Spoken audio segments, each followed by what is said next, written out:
Jay and Silent Bob Reboot. This was how many years in the making since Clerks 2 in 2006? This has been that far. They've been trying to make other ones, and they tried to make a Clerks 3, a Mallrats 2, which they then tried to take the TV route, which I never thought was a good idea, to be honest. And, when I saw the trailer for this, and I saw they were adding Jay's kid into this, which is played by Kevin Smith's kid, but they're adding that kind of element, I was like, why did I have to do that? Because, okay, when a show gets the reboot treatment, like a continuation, like say Boy Meets World or Full House, they then have Fuller House. And you want to take, Fuller House and Girl Meets World. And they take some elements from that, but then they try to go to the next generation. When, Girl Meets World wasn't that bad. Fuller House was alright. But I'm just saying those worked out, but I don't like it when shows, movies do that. Like, take for instance, the proposed Mallrats sequel/TV series they were going to do. Mallrats, which I'm assuming would have had something to do with their kids, which is not what I would have wanted. I would want a sequel to Mallrats with those characters from Mallrats. You know what I'm saying? That's what I want. That's what I want to have. And when they eventually do Clerks 3, I don't want their kids to be if they have kids, that's fine. But I don't want them to be the focal point. Make them little, so they're not, maybe like 4 or 5 years old kids. So they're not, well, I suppose Dante and Becky's child would be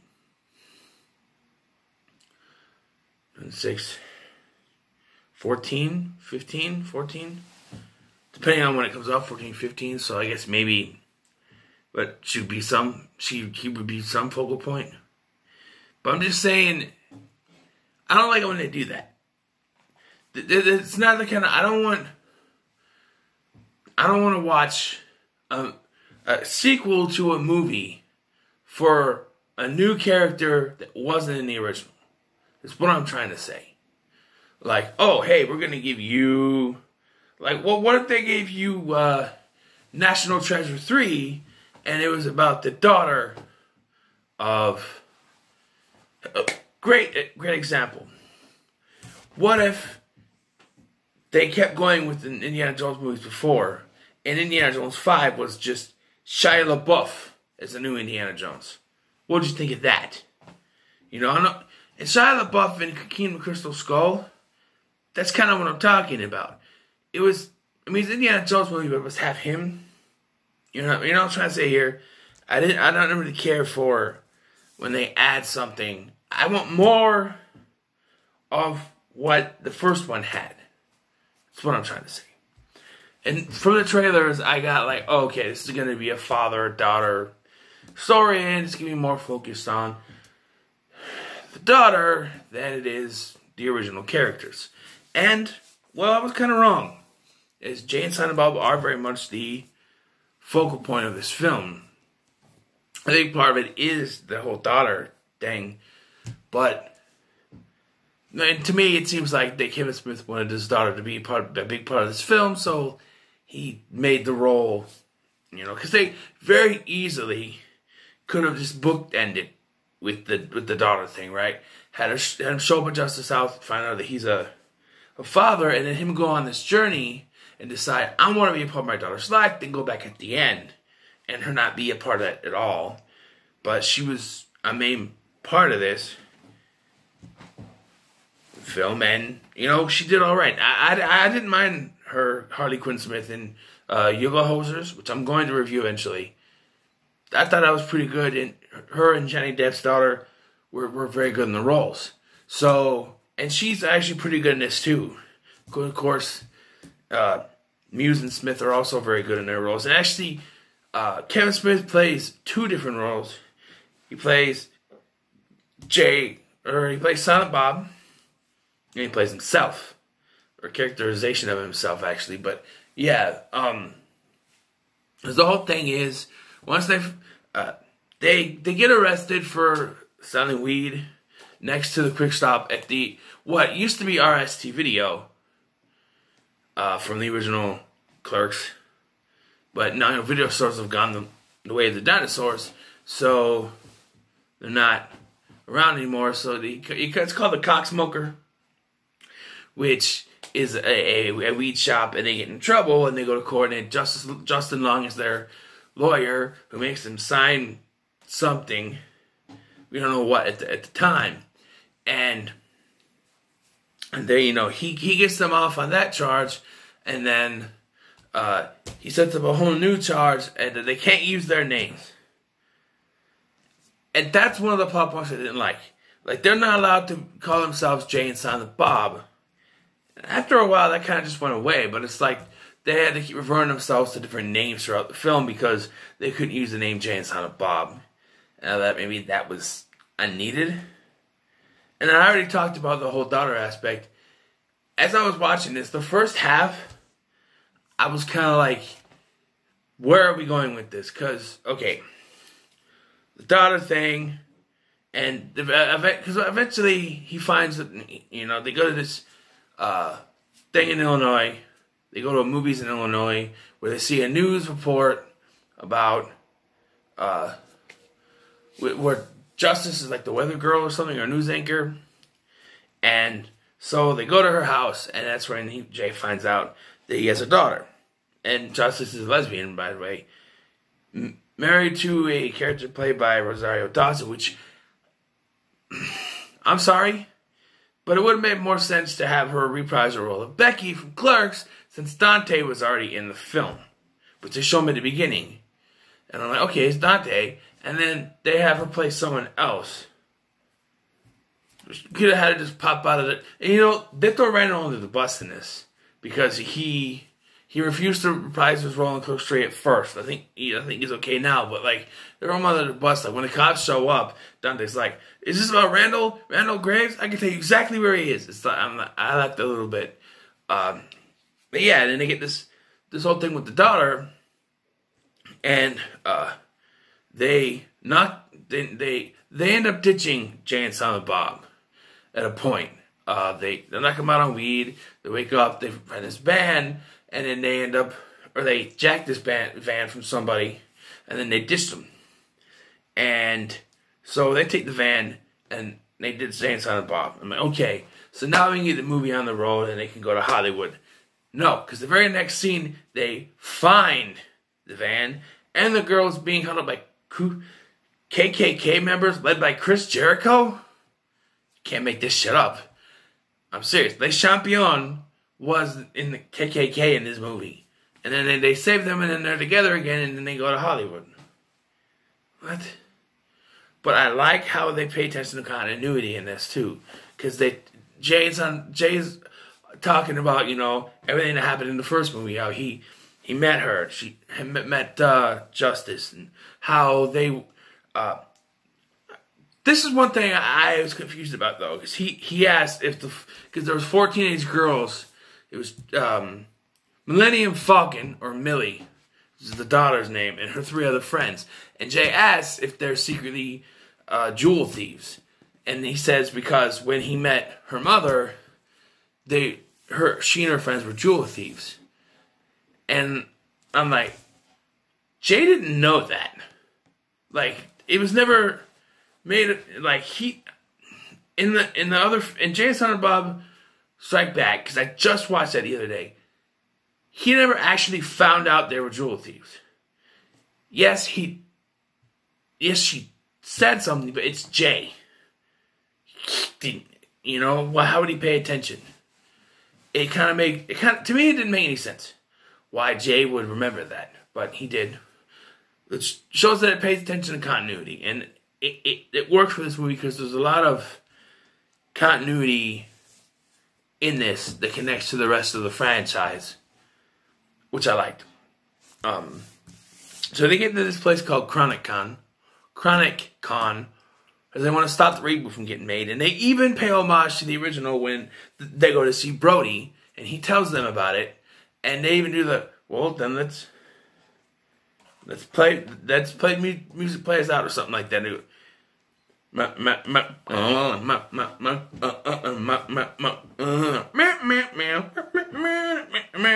The whole thing that they do, they did that again. That's pretty cool. But like Jason Lee only plays that one role in the film. We do get Ben Affleck later, which is cool, and there's a lot of meta references with his too. Like, okay, we get before we get to that, they get to Chronic Con, and they kind of get, they go their separate ways again. I was like, okay, and you can get the Jansen and Bob part back on track. Even though at this point I didn't mind, but the whole Chronic Con part of the film is probably the best part of the film, in my opinion, because like you can see that there's a connection between Jay and Millie. I'm gonna call it that, because like he thinks it's gonna be the end of them, hanging out and stuff. Because she said all she really wants is to know her father and hang out and drink coffee and stuff. He's not allowed to tell her that he's her father, because that was the orders from Justice. So he doesn't allowed to say anything. So when he says goodbye, and he can't even tell her that he's her father, that's kind of like, that's a sad thing. He starts to cry. Pardon me. He starts to tell her goodbye, because he thinks they're going to go separate ways. They're going to go to try to stop the movie from getting made, and the others. Because the whole thing with Millie is that she and her friends want to cameo in the film. This Chinese friend of theirs, before her visa goes, she wants to cameo in the film. We'll get to that twist later. But so the other guys, they go off, and they try to stop the movie from getting made, and they end up in a Comic-Con panel where you got Jason Biggs and James Vanderbeek talking about the original film and how this one's gonna suck, and Jason Biggs thinks it's gonna suck. Vanderbeek thinks it's not, and because I guess Vanderbeek wants a cameo in it. I guess I don't know, but they're not about that stuff. But then James Vanderbeek gets busted by the same security guard who, Dietrich Bader, who busted them in Hollywood before in the lot. The same guy. And they go through different panels, different rooms, one of which is a Clerks 25th reunion panel, which has, like, I only really recognize Walt Flanagan. Oh, I think maybe Brandon Holman was there too, but like, they're all in black and white, and Jason and Bob look at each other, and they're black and white, and they scream and they run away. And then there's this part of the film, and I do want to say the film kind of goes to a halt for this scene, but it's a sequel to Chasing Amy. I never knew I wanted. They run into a room and they meet up with Holden McNeil, played by Ben Affleck, and he's talking to them about, what's going on, and they tell him why they're there, and because they're in the room, and then you hear a voice say, "Look at these morose motherfuckers right here. Looks like somebody shit in their cereal, bong," which is the line he said when he answered the door in the first film, in Jay and Silent Bob Strike Back. They turn around and it's him, and so they have a conversation. And then Joy Lord and Adams come in as Alyssa Jones. Turns out he's there as a special guest for something I can't remember. For his comic book he did, Chasing Amy or something. And Alyssa Jones, which is Joy Lord and Adams' character from Chasing Amy, is there as well. And they're planning on turning it into a TV series for Netflix. I don't think that's really what's going to happen. But they're really going to sequel to this, that they stayed friends after the film, and they went vitro or whatever it's called. Like he's like the sperm donor or whatever you call it. Like he's the father of her child, but she's still a lesbian, which okay. And they have a daughter, and it's actually played. I didn't realize this till the credits, but it's played by Jason Mewes' real daughter. I didn't know he actually had a daughter. I know someone tried to tell me that, and I didn't think it was true. But yeah, he does say he has a little daughter, and it's this little girl named Amy. That's what the daughter of the character of the character's name is Amy. And I was like, because when they said, this is my daughter, Amy, and Silent Bob, who told the story about chasing Amy, he goes, which, yeah. And, yeah, so, and like I said, they paid great attention to continuity. Like, no, this is towards the end, but we'll get to that. So they get this whole thing, like, Ben Affleck is, like, dropping like his whole resume in the last, like he's like, it's just us. We're the Just Us League. And he's like, they're gone, girl. I was like he says is they're gone, girl. It's just us. We're the Just Us League. And there's something about it, we're gonna hit the town. I like that because I love the town. He's dropping hints about his whole filmography and stuff. That's pretty cool. So then we get to the main thing where Jay decides he's going to go. He wants to be with his kid. So he goes the other way. That was Chris Hemsworth cameo, which doesn't go anywhere. But he goes back and they go to the screening room to try to get them. It's one of those things that I don't like. So they finally get up to the line and Dan Fogler shows up and says that there's no more cameos. I hate that. I hate that in movies when they do that. It's like, okay, we made it to the front line. Okay, that's no more. We're done. I hate that. TV shows, movies, they do that all the time. I hate that, but it works with the plot. So after that, they go and they watch. They have Kevin Smith is there as himself, and they have him talk and stuff, and he's talking about the movie. And it's called Blunt Man V Chronic, which V stands for vape. And Chronic is played by Melissa Benoist, because they made her a woman in this one. And Chronic is played by Val Kilmer, I kid you not. With a cameo by Tommy Chong, who plays Alfred, which, okay.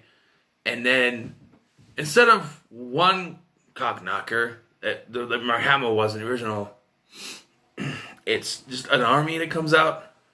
And this is where it gets kind of confusing. So, Millie concocts a plan because she realizes, and I love how they did this. She looks at Silent Bob, she's looking at John Bob, she looks up at Kevin Smith. She's like, he looks just like the director. And Jay's like, he does not. Or I think he says that. But so she goes to concocts a plan that she has Silent Bob dress up like Kevin Smith, and they knock Kevin Smith out because she can do that sleep, put him to sleep, and they have Silent Bob dress up like Kevin Smith so that her friends can do cameos in the film. As soon as they get up there, it's revealed that their Chinese friend is actually a Russian spy. All the cock knocker soldiers work for her. And they were going to kill the real Kevin Smith, and they throw Silent Bob out. And this is where Jay reveals that he's actually Millie's father. And then, I like this too. Silent Bob's outside, he got thrown out, and he sees this Iron Man type suit, which was in the trailers. And they're like, who are you anyway? And he's punching at the door behind them. And they're like, who are you anyway? I'm Jay. And this is my hetero life mate, Silent Bob. And he bursts through. And one of the Russians yells out, it's Robert Downey Jr. Or Robbie. One of the Russians yells out,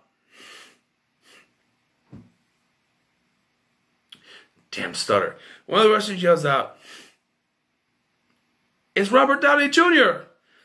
And Kevin Smith, sort of an homage to the first one, says Marvel's going to sue somebody. And so, the fight goes on and they beat up. What I like, too, is they showed some cameos here from Jesse Rath and Chris Wood, who are both on Supergirl, and Chris Wood's actually married to Melissa Benoist in real life. So that was cool.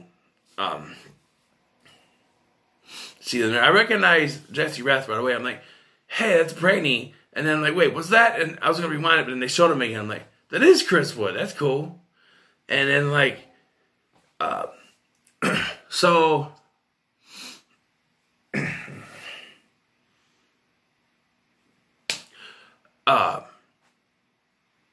eventually they're defeated. I don't exactly remember how, because I was too into this at this point. I remember what it is. They have this, they made this big thing at the beginning. There's these special strains of weed that they have, and there's only 3. And they used up 2 when they gave one to Fred Armisen's character, who gets arrested for it. And there was another one that they used at some point in the film. But Jay gives the last one to Millie, and she uses it to knock out, the bad guys and stuff. And,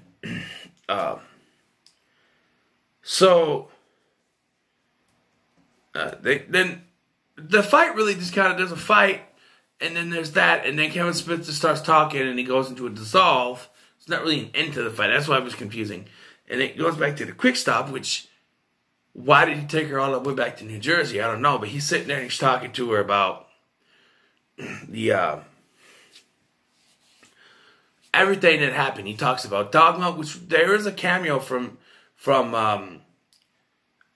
Matt Damon, who says that after Loki died in Dogma, he, I guess he went to heaven, but then he was sent back down, but only into the ocean, where he was found and he had no memory, and he, I don't know, he's a Christian or something now, I don't know. But, so, Jay tells, connected with her. She said, like I said earlier, she said that she wanted to stand and drink coffee. He's like, I don't know how to be a father. And then Silent Bob brings them coffee and they start talking. He starts telling her about all his journeys and stuff. He talks about the mall. He talks about Dogma. He talks about what happened in Silent Bob Strike Back a little bit. And he even talks about Clerks 2. About how he... after Jay and Silent Bob Strike Back, they got in trouble for riding around with a deployed airbag, and then they became, they went to rehab, because she asked why they went to rehab, and he tells them what happened, and then we get a bunch of cut scenes that show us there was cameo from the 2 kids that came to talk to them at the beginning of Jay and Silent Bob Strike Back, $15, little man, and they show that they instead of smoking weed, they now sell it. And they want to charge Jay $200, $200, little man. Let's put that shit in my hand. Thought it was kind of cool they did that. And there was a bunch of other cameo stuff that they weren't able to put in the actual film, but I'm glad they put it at the end, because there's a lot of stuff. Most of it was just kind of like, okay, it's just over yet. I'm sitting there waiting. But the very end, because before the credits go, they show Dante going in and jiggling with the lock, but someone put gum in it again. Is what it seems like. At the very end was something that I know was probably not important to you, you probably don't care, but it had me going. It's because it was probably obvious, but for me, it was never really confirmed until now, so that's why I never thought it was going to be confirmed. After the credits, it cuts back to the quick stop where they're standing there, and Jay says, you see that guy over there? For the last 25 years, every day, for 25 years, I've been putting gum in that lock. I went, they actually confirmed it. Because I always thought maybe it was just Jay and Silent Bob that did that. But now they actually confirmed it, and that makes sense. I was like, oh, they actually confirmed it. That's cool. Oh, no, this was... one thing, I'm glad that I watched all these movies in a row before just watching this again. Because I'm sure I would have gotten a lot of stuff, but having watched all these movies in a row, you know, doing this review series and then watching this, it worked. It connected just fine. I'm glad I did it. So, let's see. I'm going to give it 8 out of 10. It's pretty good. I thought, I don't know, I didn't have high hopes for this movie. I thought it's independent. Didn't really go to many movie theaters. I thought maybe it was going to be, because like I like Yoga Horses, but it didn't go to many theaters. And it's kind of that kind of movie. I like it, but it's like, this one, they actually did justice. They paid attention to continuity. It's really like a tribute to Kevin Smith's universe, you know. So yeah, 8 out of 10 for me. What are your thoughts on Janet Silent Bob Reboot? Let me know in the comments below. Like, share, and subscribe. I'll see you in the next one.